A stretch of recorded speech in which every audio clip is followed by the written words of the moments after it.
Welcome to the Challenge Chronicles. I am Devin Jordan. I'm with Trace Armstrong and Rob McIntyre. We're here to discuss the Challenge USA Season 1, Episode 4. What a great episode.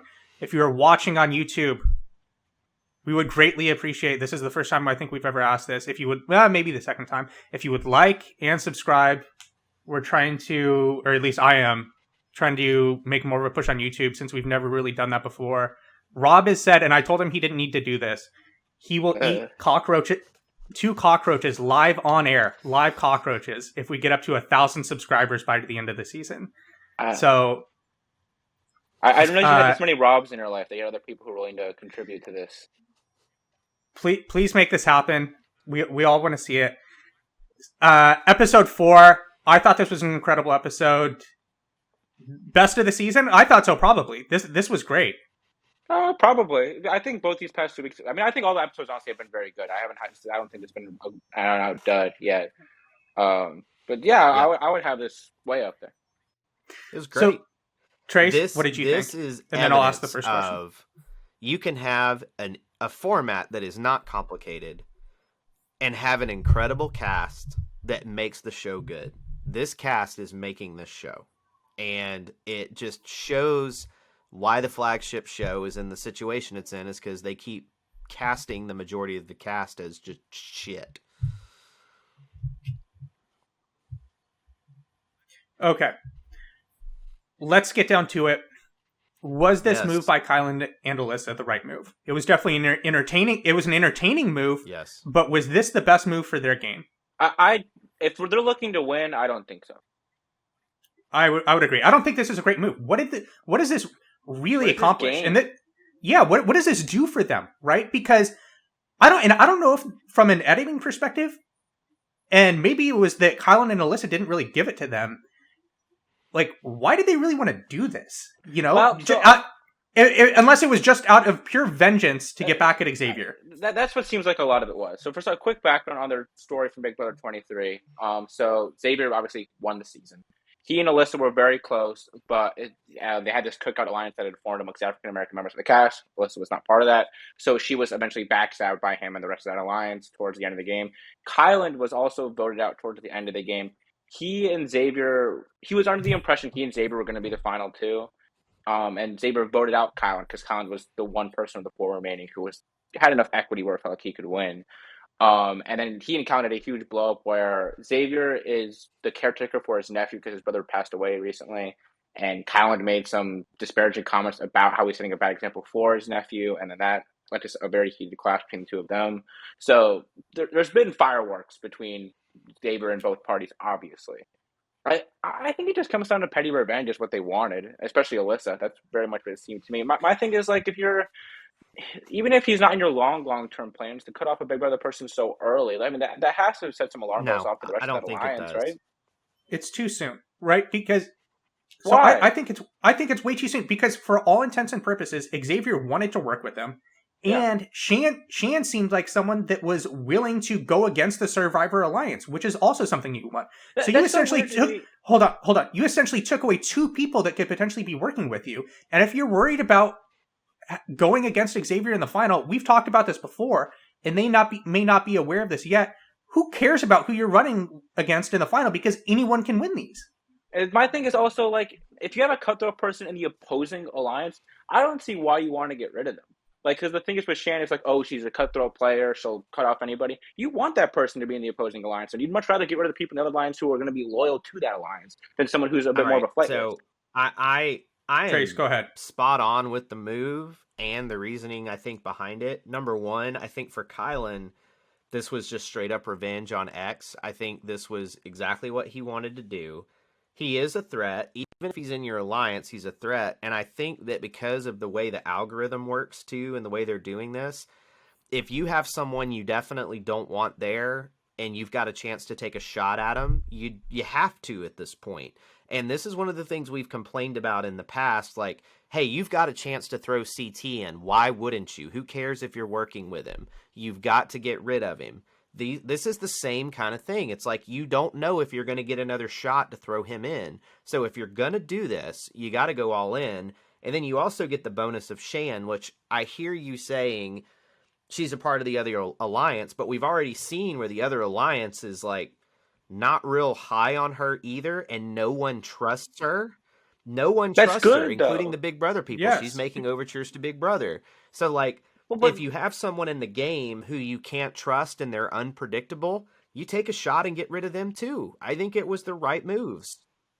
But if they're in the other alliance, I want them to be untrustworthy. I'd much rather have the alliance be a bunch of other alliance, be But a I bunch of think the backstabbers. other People are going to be loyal if they're against me. If they're against me, I I want think them the to be other willing piece to of go this, to the though, other like side. I was just saying, though, is even the Big Brother people, she was making overtures to work with them, and they didn't feel like they could trust her either. So either way, it feels like Kylan got rid of who he wanted to get rid of, and they got rid of a headache in the house. And to me, that works. And also, I want to go ahead.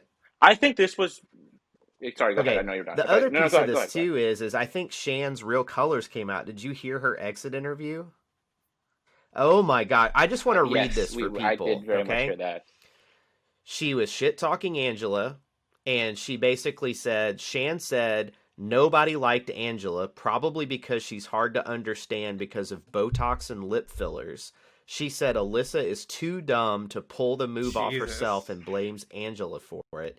Then she said it proves what everybody said about her after Big Brother, that she's a cold-hearted, pause, because she was clearly about to say bitch, little woman, but I don't even know if I can call her a woman.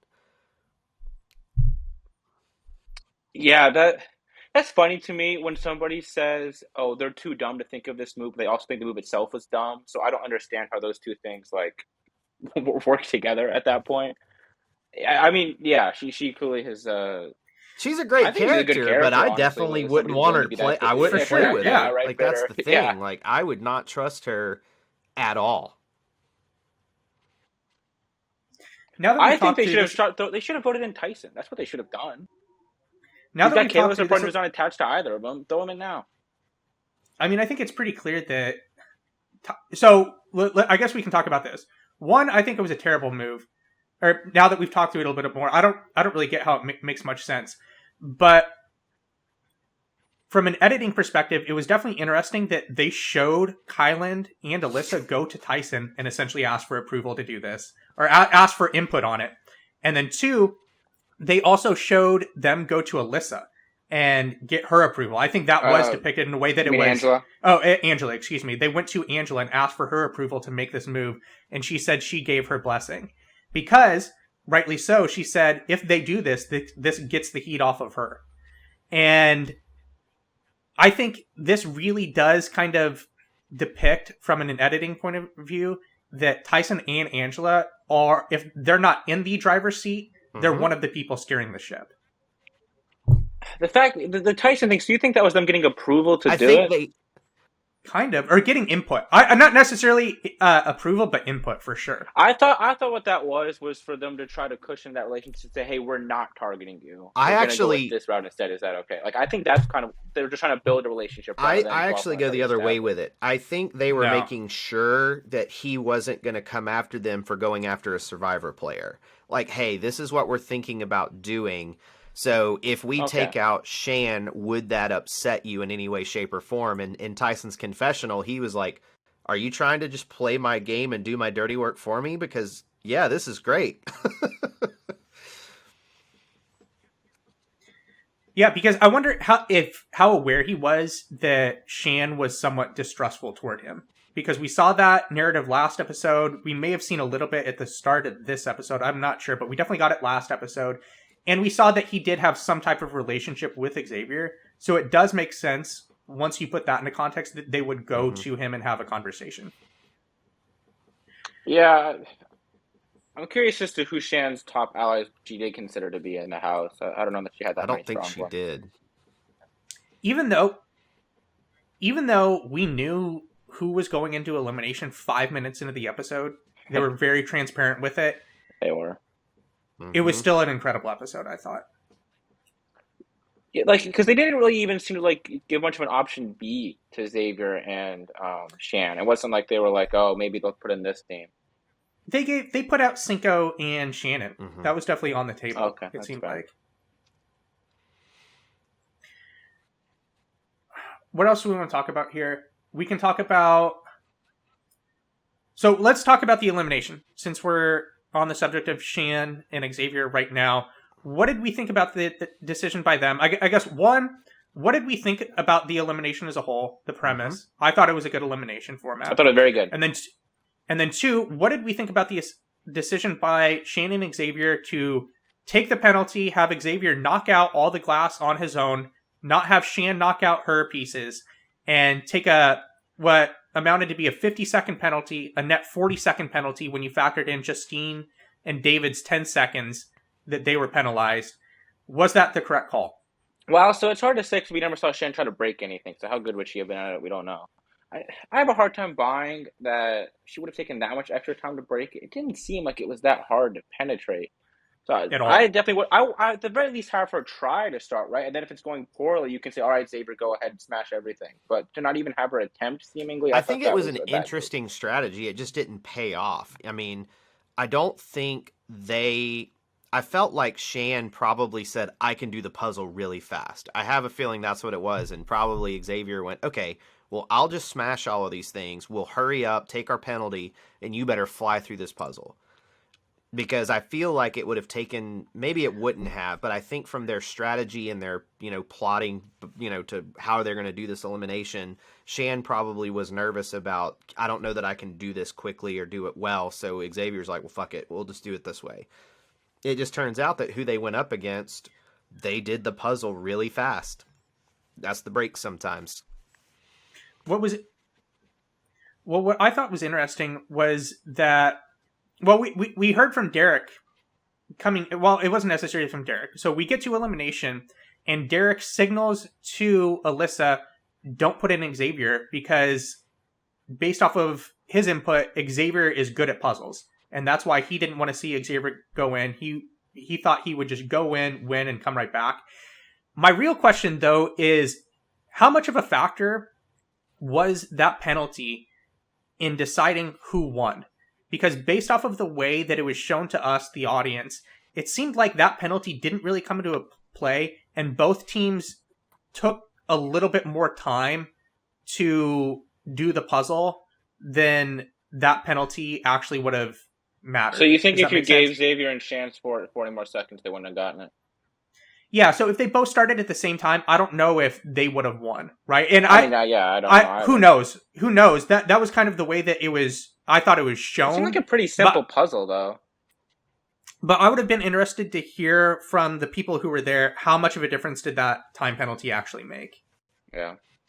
Yeah, I don't know. In their exit press, I haven't seen Xavier or Shan mention anything about, oh, we shouldn't have done that yet. It's mostly just been Xavier being pretty chill and Shan being very not. So, Man, at this point, I want to see Shan on the main show just because I just want to see that interaction. Like, I think that I mean, she'll at least cut some I heads don't off, particularly right? like her very much as what I've seen between Survivor and Challenge as a person and how she conducts herself. But, like, she creates drama and she creates a firestorm wherever she is. So, like, I'm cool with her being on my TV screen because it definitely makes things interesting. Yeah, it seems like one issue Big Brother's had is that they kind of had too many people on this Big Brother 23 season, and they all felt somewhat betrayed by other members of that cast, and they're unwilling to trust each other. Whereas Survivor, most of these people haven't played together, so they're like, "Oh, just we're all in the same That's Survivor not true. banner." They've all played Winners at You don't War think so? for the most part together. No, a lot. Sarah. Well, not necessarily. A lot of them Tyson. have played to each other. Sarah, Tyson, Ben have played with each other. Tyson even said that Sarah's voted him out twice. So there is definitely some history there. Ben and Desi have played with each other. The only person who hadn't, and I wonder how much of this came into a play here, the only person who hadn't really played with anyone else was Shan. And so I wonder if... well, Tasha and But Dom, no one's seeing them as a threat. yeah, you're right. You're right. That's true as well. They haven't played with... Danny. And Danny. Danny and Shan did- played and well, together. Danny. so Danny and Shan played with each other. That's right, yeah. they No, interact that a was lot, the though? thing is they I don't even know if they they were weren't on the same tribe. They were for like a hot minute at Oh. the merge, and then Shan was gone.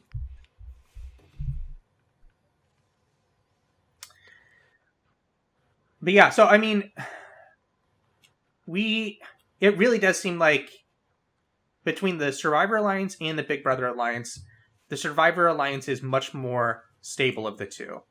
Yeah. With Alyssa, because Kylan seems like a legitimate threat to win, right? I mean, he's won two Correct. missions. Yeah. He's clearly in very good shape. He's was a very good character on. He's just got all those qualities you would think. With Alyssa, do we think it's just like this is my TV moment type thing? I don't know. I think it's almost one of those things you get out there, you're looking to make something happen. You see that you Yeah, can make a big move. I wonder if Jeff Probst is on site just chirping big move, big move, big move to these people, and they just pull the trigger. Because often the best challenge play is boring, right? That of often the course. best move is a very boring move. This is exciting. They're pent up in the house. This is someone who screwed them over in the past. Fuck it, why not? And so I don't think this is going to be something that blows back on them in a significant way. You brought this up at the top of the conversation. I think there's definitely that possibility, but I think that they have a way that they can spin it, right? One, Shan was untrustworthy. She was someone that they needed to get out. And two, Xavier had screwed over multiple people in the house. We just needed him gone. And so I think if they come at it from both of those angles, it's not as much of an issue as it could be. Yeah, I mean, with this Big Brother 23 people already, Tiffany and Xavier, who are already gone. So that grouping's already thinned out a little bit. It is interesting to me that Ozza and Kyland they were accessories towards Alyssa being voted out. Like they were part of that voting block. I don't know if she harbors any ill will towards them because her and Xavier were a lot closer before that happened. But I mean, well, I guess we'll just have to see where that goes from here. I just don't. I don't. It seems like this Big Brother alliance. I just don't know if it's gonna. If people, because my other thing is like, if you're part of that alliance, but you're gonna prioritize getting even not necessarily that I'm willing to backstab Big Brother people, but I'm not gonna prioritize the interests of the alliance. I'm gonna prioritize my own, you know, petty wants over active gameplay. I just don't know how much longer that's gonna be able to hold up.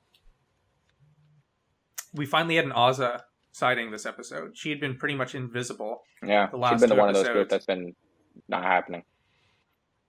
We saw that for a number of people this episode. David Alexander finally made it on screen. I mean, it would have been odd if he had no presence whatsoever the episode that he went into elimination. The Love Island people, I think the Love Island people have been great, to be honest. Yeah. I've really enjoyed them. Even the people that went home in the first episode, they made their mark. Shannon's been great. Cinco's been great. Justine seems like she could be a real competitor based off of what I thought of her early on. She seems like she can actually go out there and be productive when it comes to the competitions. I think Cachet and Kira have also both been great when they've been on.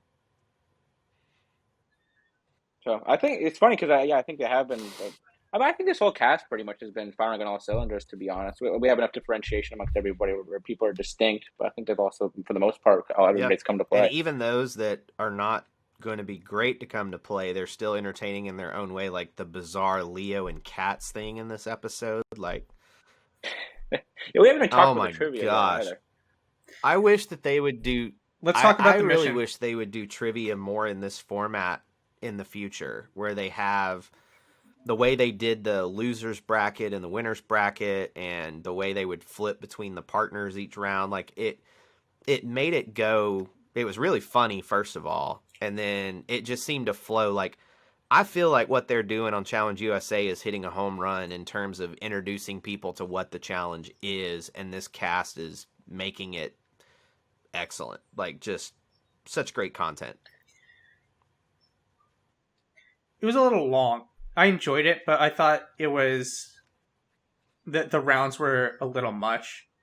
They kind of had to do the losers bracket just because of the format of the season, right? The last place person goes directly into elimination, so they had to figure out something with that. One of the highlights of the episode, I thought, was Dom saying that a shark is not an animal. It's a and fish. Everyone being like, "What are you talking about?" Man, he's like Danny Jameson reincarnated really all of a is. sudden, right? Except he's won elimination. Do you think What's in his head he happened? was? Do you think he was just thinking mammal? Is that like what was in his head? I guess. I don't know. Some people think an animal and a fish I are mean- different things, or an animal and a bird. Like that's I mean, one of the- not uncommon, even though one of- it's very much not. One of the answers was a whale, which technically is a mammal, but like it's a fish at the same time because it lives in the water, but it is a mammal because it breathes oxygen. I think if a fish just lives in the water, like a crab's No, not it's a fish. crustacean. Okay, well, it But lives in it the is an water, animal. like the whale. I agree. Yeah, I never mind. I got what I wanted out of Great that. white Do you shark was think? an interesting. So Great do you white shark was a do you, weird play one. do you think that if I thought Cinco and Shannon did very good, despite what some people may have perceived about them prior to this and still after this, but do you think that they would have given it to them if they would have just said shark because shark Yes. was one of the answers? Yeah, you get with that thing. You always be more general than specific, and then you work your way If down at your TJ hat, follows right? up with "I need more Because specific," then you do that. But otherwise, you just stay general. Yeah, I almost wonder if that's why they said great white shark, because why would they go out of their way to say great white shark? I don't know, because Because people do because that. they I don't think that's because they said whale for one of their initial answers, right? When they could have said yeah. blue whale or I don't know. I would have been interested to What kind of shark hear. was it? Was it a whale shark? No. No, it was like some bottom feeding shark. I think that's Yeah, Okay. I can't what remember it what said. it was. He It was said, a or- specific shark that I had barely heard of. We'll put it that way. I thought it was interesting that I think Leo's time is close to near because they definitely went out of their way to paint a picture of him that didn't look great this episode because Oh. we got information from Desi about Leo's affinity for cats, and then the editors went out of their way to take a confessional from Sarah that she was in her outfit for confessionals that were from last week, took that from last week and put it in this week, and had her point out that the women in the house have talked about Leo, and he's not really someone that some of the women would consider a great partner. And so I Yeah. wonder if that's something that we're going to see happen over the next couple of weeks. Him with the cats is he's like that. Did you guys ever see that woman with the eHarmony video about how much she loved cats, and then she just would talk about how much she loved cats for the whole No. video, and she started to cry? No, nobody really. Oh, well. I might have met my wife on Living in eHarmony. I never 2006, saw I that guess. commercial. So, yeah, You I did? did. Legit. Wow. Okay, getting a commercial, Trace. No, that is a no. On the flip side, though, I am calling this right now, and y'all are going to think I'm insane. Kayla from Amazing Race is making the final. I don't think that's crazy. Yeah. I'm with it. They went out of their way twice to say very positive things about her in this episode. They had Tyson say, I look at Kayla and I see someone who's really good at trivia and things like that. Like they are going out of their way to give her positive reinforcement. And I think I don't think she's going to win, but I think she's making the final. I think they're kind of going out of the way to give visibility to Desi. I think that's definitely someone that I've seen them making an effort with. Desi and Sarah. I was gonna say Desi's another person who really hasn't been very present in the narrative, though. Like she's had no. I mean, it's kind of hard on this type of season if you're not winning missions or you're not and then potentially going into elimination. It's very easy to just. I mean, you don't have to be involved at all, right? So it is interesting when they go out of their way to spotlight a couple of those people. So let's talk about people that we do not think will win. Let's do last week we did a cross off. We eliminated. We're eliminating a man and a woman each week who we don't think will win. Last week we crossed off Dom for the men. For the women we crossed off Shan, which that was accurate. Good job on us. I'm crossing off Leo right now on the men's side. I was gonna say I also agree. Yeah, I'm not gonna argue with that at all. For the women, who do we feel good about? I don't think there's been anyone who's been outright bad at this point. I think I would feel good about crossing off. I mean, realistically, Shannon's not going to win. You know, it's just. Yeah, I think we cross off Shannon. She's a great character. I think that's what it's got to be. I want her on the main show too. I think there's other people she'd last longer than, but she ain't winning. So I think there's a chance that she lasts longer than Aza, but I think Aza, realistically, is a much better player, would have a much stronger chance to win the final. Asa just hasn't really been present much until this episode when they kind of needed to include her. Yeah. So I would feel fine with Shan. And I think it's very clear, I too, agree. that they keep showing her being afraid or on the verge of going into elimination. And I think that's just that edit of like, oh, she survived another week, but it's not going to last much longer. Like, that's the vibe I'm getting on her edit right now. What else can we talk about? I thought the episode as a whole was really tight. We've mentioned this before. Outside of the mission. Yeah, like, what did you think about the mission? Like, what did you think about how I thought long it was okay. it took? I definitely thought when they set it up, I'm like, oh, this is going to take forever. So it was actually a little bit quicker than I was anticipating originally, to be honest. I didn't think it was bad compared to a typical trivia mission. I would have preferred if they just... Could they have done 4 pairs at once instead of 3? Yeah, why not? I'm sure they could have. Well, how many did they have? How many do we have right now? They had 3 rounds of 3 pairs, so that's 9 in total. Yeah, so I guess they had to do 3 rounds. Mm-hmm. Okay. Yeah. I forgot how many. They had the right initial. We only have 9 Well, pairs? no, they did 4 rounds, didn't they? Because they did the initial rounds of 2, and then a loser's. Well, they one did and a 5 winner's technically. 5. So yeah, they did 5 rounds technically. But he They was just could've- talking for the opening rounds. They could have waited a week, done it next week, and they could have done 2 rounds.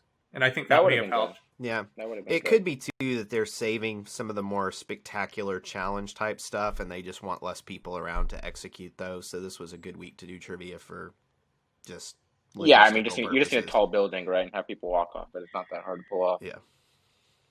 For next week looks like it's going to be a really good episode. We saw a highlight of the mission. The mission seems like it's going to be one of the more skills based, right? Test a wide variety of what someone can actually do. It seems like there's going to be swimming involved, A puzzle. maybe some obstacle courses. Yeah, that seems like that'll be entertaining. What trying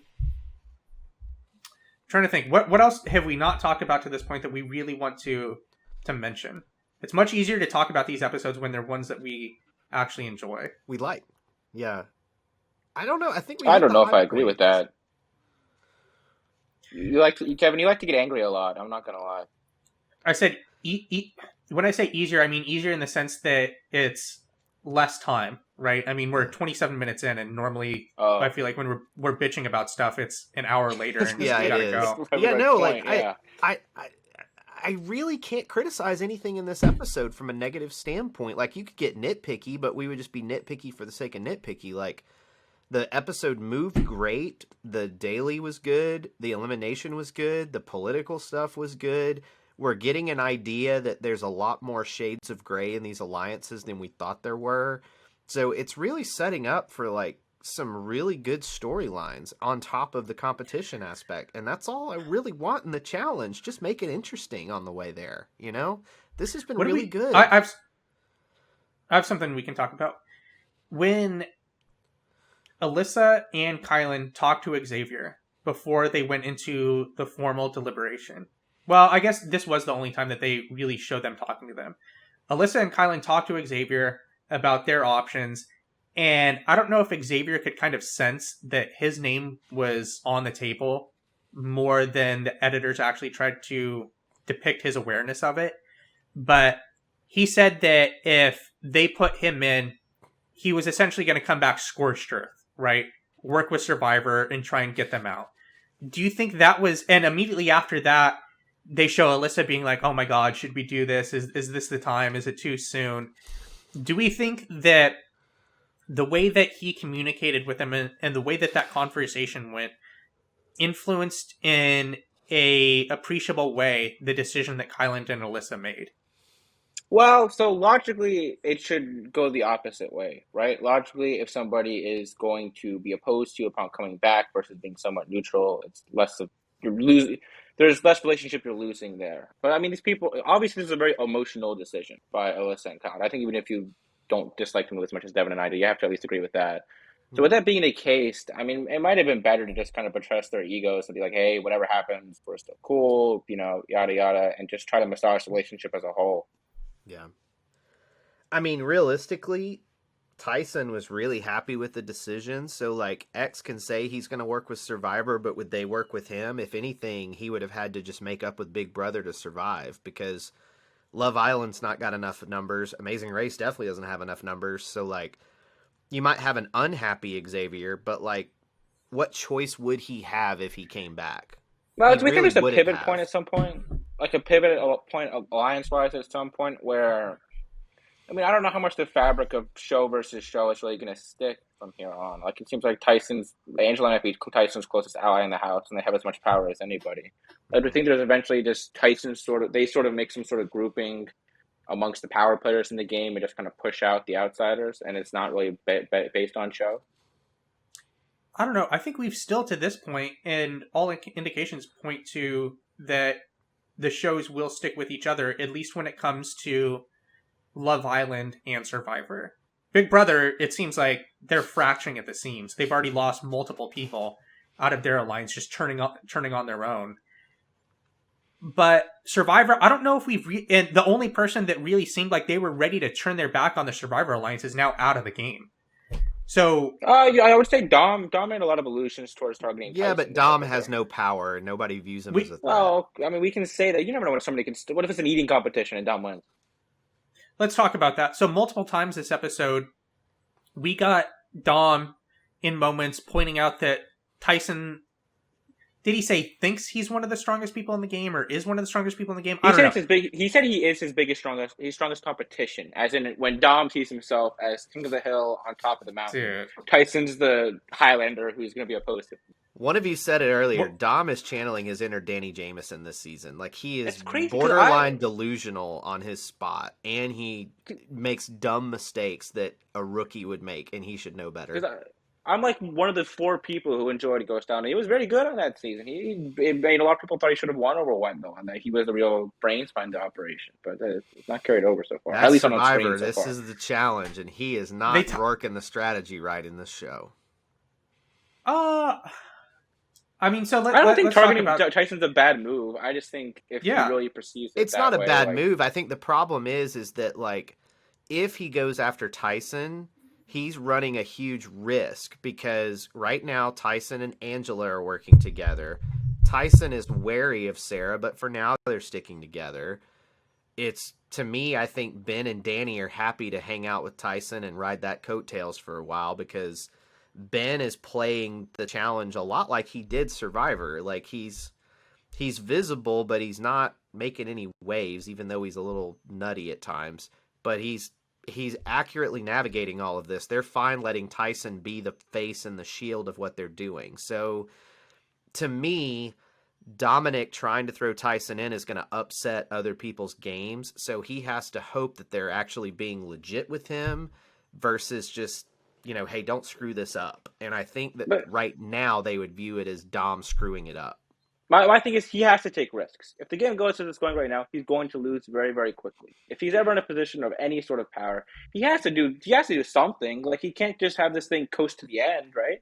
Right, but then the other problem he has is that everybody saw how badly he screwed up the elimination, so nobody wants to be his partner right now. Yeah, but they don't have a choice about whether or not they can be his partner. Right. Yeah, it's random. But at the same time, like, that's someone you want out of the game quickly. Like, of course, somebody's going to have to be his partner, and you're going to hope it's not someone in your alliance. But, like, I don't think anyone's clamoring for Dom to stick around right now. I don't know. So, Rob, you said this. Why do you think he has to make a big move? Like, why do you think he has to? Well, my point with that is something being risky is not inherently bad for him, I would say. So, like, he's going to have to take a risk at some point because, like, why does he have to take a risk? Well, because I don't think he's in a position to be successful right now. To find successful. If he coasts to the end with Tyson and with, let's say it works that way, where Survivor's able to just keep winning and then they all get to the end. Maybe he gets lucky and it's just a dud final, and then he ends up, and that's his best chance.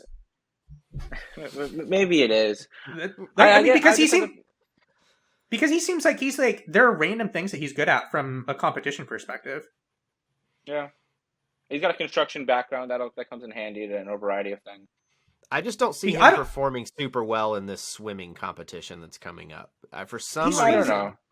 He swam well last week in the elimination. I don't know. I think it'll be interesting to see how he does this week. That's something we should definitely watch out for. I don't think he'll do bad. What is interesting though is we have lost 2 Survivor people the last 2 weeks, right? We lost Tasha last week. We lost Shan this week. So now there are only 2 Survivor women left and 4 Survivor men left. And so that alliance has taken a hit. But I think this still means that Big Brother is still ahead in the numbers by 1 person, if I'm not mistaken. They are. But they're killing their own, so it doesn't really matter. I mean, they could maybe stop, they'll stick though. together. They could stop, but it seems like, I don't know. I think Angela's more interested in working with Tyson than anyone in the Big Brother alliance at the moment. Really, it doesn't matter the amount of people in your alliance. What matters is the strong people in your alliance. Who has a reasonable chance to win a mission? And I would say Survivor has way more of those people than Big Brother. Really? And actually, I don't know. Let's think about that. So, for Big Brother, there are 2 people that I can think of off the top of my head. One of which seems like she is working with Survivor and Tyson and that alliance. The other person, Kyland, just voted out one of his own. So I don't know how much of a desire there is on his part to start taking shots at Tyson or Danny or someone else on the opposing side. What if you look at this as Survivor versus The Field? If we just combine the other 3 shows into one. I mean, we saw... I think you have to go by sexes on that if we're going to do it. Sorry, Devin. Well, you always do to some degree. We saw Cache talking about how she wanted to see the Survivor Alliance. She wanted to essentially work with the Survivor Alliance and see them kind of make it to the end, right? Didn't she say that when she was having a conversation with Shan? She said, well, it was really odd. It's not one of those things where I just don't understand. And Cache's been, I think, a relatively intelligent player so far from what we've seen. But I just don't understand the logic of how some people look at opposing alliances. Whether she's like, oh, the Big Brother alliance is all backstabbers. They all want to cut each other off. I want to see them crumble. We need to get rid of them. I'm like, well, if they're backstabbers, they'll get rid of themselves. You don't have to actively pursue that at that point. Mm-hmm. You can go attack the other alliance that has been much stronger together so far and has had more mission-winning equity and go after them. So that's what she made an allusion towards wanting to get Big Brother out of here. Yeah, no, I guess that's what she said. I just looked at my notes. It was that she doesn't want to see Big Brother take over the house, which essentially means that she would have to work with Survivor to some extent to make. I don't think Love Island's taking over the house. I think that's unlikely. I would be pretty surprised to see. Because that would be shocking. Who on Love Island would you consider a favorite to win a mission? A favorite? I mean, I don't think Justine and Akira are bad. I don't think you can. I think Cache has some utility. Like, I think she could win something. Oh, well, I don't know about who are the men left of the Love Island people? Just Cinco? Cinco could win. I don't know, dude. He's I was gonna say, is he like the next Dario? Is there any real difference between him and Nelson? Well, Nelson has some track record of being successful. Yeah, like 5 years ago. I mean, he's been good at elimination still. Who did Nelson was at that point when Nelson won those missions? Was he competing against just the? No. They won them on Dirty 30 against the champions, but they outnumbered the champions literally. No, not even that. Not even that. Well, he won them on Dirty 30, where there was a very good cast. He won one paired with Veronica on Dirty 30. He won one where he had to sit on that thing and dodge the tomatoes on Dirty 30 at the beginning. You sound like Carnival Games. I mean, okay, so are a lot of these missions. They are, though. Well, no, we talked about that. We talked about that last week, and I had brought that up. Is that the missions that they have today seem like they are much more competitive than what they used to be. Even Dirty 30. I honestly don't remember. The one with Veronica was very physically taxing. That was like an obstacle course, and they were paired together and they won. That was a very good one. And then how did they win that one then? If he was partnered with Veronica, how did they win that? They had it set up where Veronica could just kind of run, and Nelson carried everything. And then the other pairs had kind of had, from what I remember, the other pairs had more of an equitable distribution, and then Veronica was able to keep up, and then they were able to win. I mean, on one of the ones that he won in Dirty 30, there were like 8 people on one team. So I don't know how much credit. Well, which one was that? He was partnered with Derek, Cara Maria, Nicole, Tori, Camilla, CT. Oh, that on the Johnny. second part of the Purge.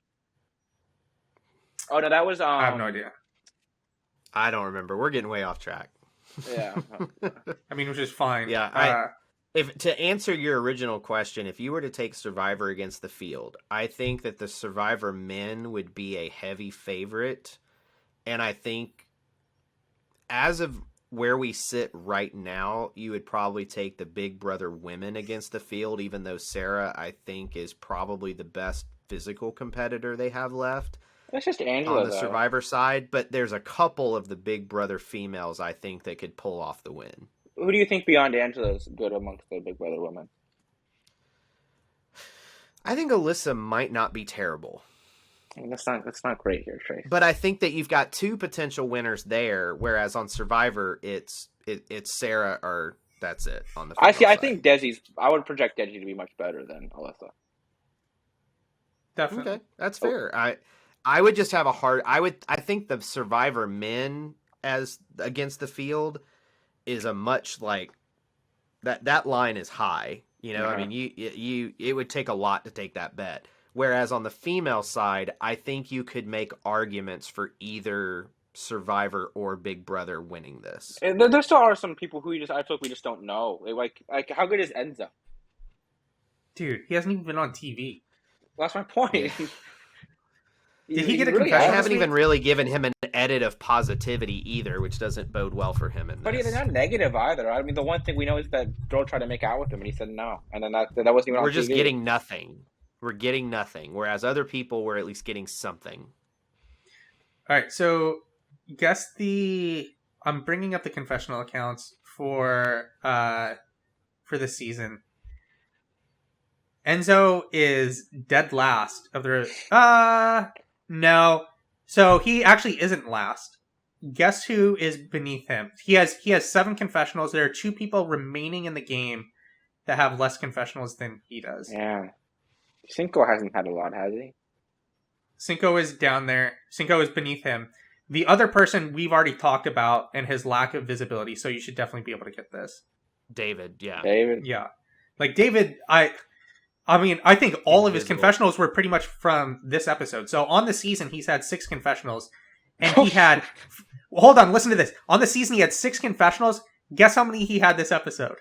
4? 5. So before today, or before this episode, he had 1 confessional in 3 episodes. That's so crazy. Because they'll always give you, like, a couple intro ones, you would assume from Something. everybody. Usually Yeah. it's like everyone in the first episode gets at least 2. By minimum. Guess who has the most confessionals on the season? It's not Tyson. Tyson. Tyson is second with 21. Oh, All right, if it's not Tyson, okay. it's either Sarah or Angela. I don't think you guys are going to be able to guess. I was gonna guess Cachet. No. Cachet is 4th. Tyson is Okay. tied at second with Justine. Kyland has had a lot of Kyland's had a lot, visibility. yeah. Kyland is after Cachet. No. Not first. I If guess you there say w- Dominic, I'm gonna laugh. I guess there That's was- not possible. There was actually a 3-way tie for second. Oh. Second place was James, Justine, and Tyson. James is no longer Yeah, in. I was thinking James because he has had a lot of confessionals these first 3 episodes before he went home. Then Cachet. Then Kyland is tied with someone. Well, who's left then? Who's number 1? Alyssa. Wow, really? I mean, See, now my Alyssa comment's making a little more sense, isn't it? I don't see, but she's had a little bit of reason to be around. They've had 2 people I from her agree. season go home in the past 2 episodes. she was in the driver's seat this episode. She made an enormous move, and then last episode it was last episode or the episode before, she was potentially one of the people that was going to go into elimination, and they kind of used her as the decoy vote and gave a narrative around her relationship with Xavier and Xavier speaking with Tyson about being able to save Alyssa. So it is kind of ironic to see Xavier save Alyssa and then Alyssa go and then and her just that's why I just don't get it, man. Like, I mean, I do get it because it's like a good TV moment, but what? Did I move? move into the front. You're shifting. I apologize. There you go. That's my thing. Is it just seems so petty, right? I think that they should have kept this thing going for a little bit. And maybe their motivations aren't to win. I mean, you always have to consider that her primary objective is not winning the final, or even making the final. It's making an impression. I think it is, but dishonest. these Big Brother people. Sorry, I'm cutting you off. Okay. I think her objective is to win, but these Big Brother people, from what little I understand of Big Brother, they will stab each other in the back without even thinking twice about it, and that's just the way they play Big Brother. I mean, Big Brother does work differently from Survivor, and that. I mean, Big Brother, like, everyone's turning on everyone at some point. It doesn't work like Survivor, and that Survivor, I feel like you can have a bit more organic alliance elimination process, working if you end up 3 instead of.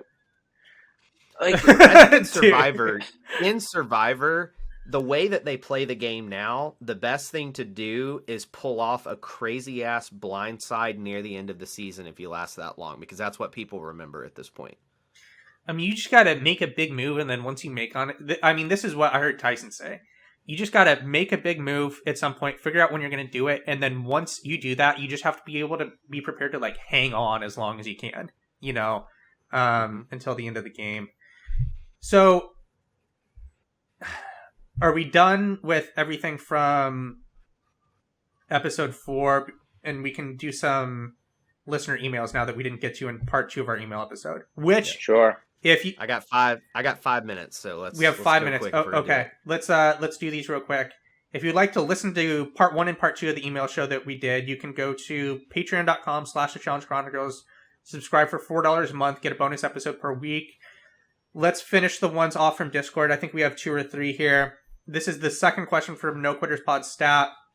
How would you guys format the Challenge World Cup season? We all know they'll do something dumb like Invasion and have the flagship challenge champs just eliminate each other.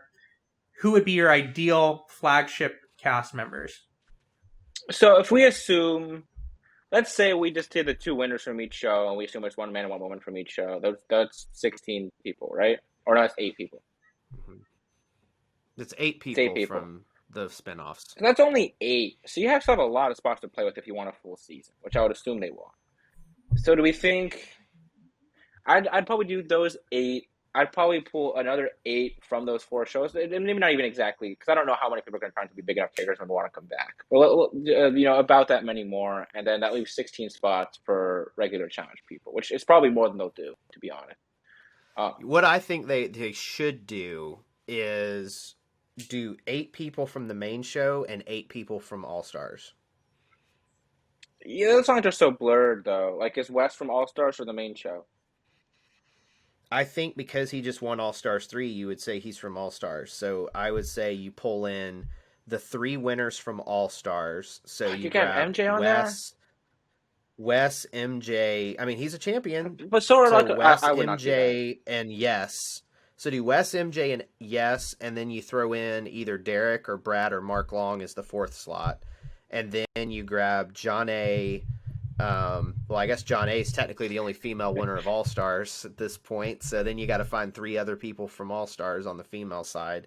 And then on the main show side, if you don't have CT and Bananas, is this really a, I don't know if CT's going to want to go. Well, he didn't do season 38, so he might. Why don't you think he's going to want to go? I bet you he goes. I don't think CT cares about the legacy type stuff. Maybe they just pay him enough where he'll go. He cares about money. He likes the money, though. Yeah, he cares about the money. I think, and so he's going to want to go. He's going to want to go compete against a bunch of people that have never really played the show before. He's definitely going to want to. But they won't be with this cast. He's talking about bringing on all these vets, and he's got Wes and Johnny and like Jordan or whomever else on there. And I mean, these people will at least be good, seemingly, who come from the regular show. They've done a show and won before, versus the absolute jabronis he goes up against on Spouses and Alice or double agents. Like, I think he keeps his powder dry and just does that again. Yeah, but I think he's going to make it significantly far into the game. And they're probably going to pay him a decent amount of money to come on. Because if you assume... I would assume that the length of the season is going to be very similar to what we've seen from Challenge USA. And All-Stars, for that matter. It'll be 10 11 episodes. So it's not going to be the same time commitment. That's fair. My thing is like, if you look at how... I think he's honestly a better player than he was a couple of years ago. Like, Invasion through Final Reckoning time, let's say. But he didn't have an extreme amount of success on a lot of those seasons. I know he won Invasion, but that was just an odd season format. And then 30-30, he's very successful, but he gets smoke showed in the final. And then, like, Final Reckoning, he's out early with Veronica. World of Worlds 1, he's out early again. Total Madness, he had an early exit. Like, I think that's the format indicated it. It's not like I think he's an extremely good competitor, but I think he might want to just keep his powder dry and be like, great, I can go up against Devin and Josh again. Great. I'll wait and do that. Well, yeah, either way, I think it has to be all champions. You can't pull Fessy, Casey, and Josh. Casey's a champion. Well, I guess Casey you could because she's a champion, so you could pull her in. But, like, if you're going to do this, you've got to pull in all-stars that have a championship. So you pull the ones that have won all-stars, and then you pull a couple champions that have won before from all-stars. And then you have 8 people from the main show, which is going to also be harder because you're going to have to bring Jenny back to make that work. Probably Casey. See, I don't think they do that. I hope you get a new winner in season... I think they're going to pray that they get a new winner in season 38 like Tori. And then... Well, I mean, 38 isn't going to...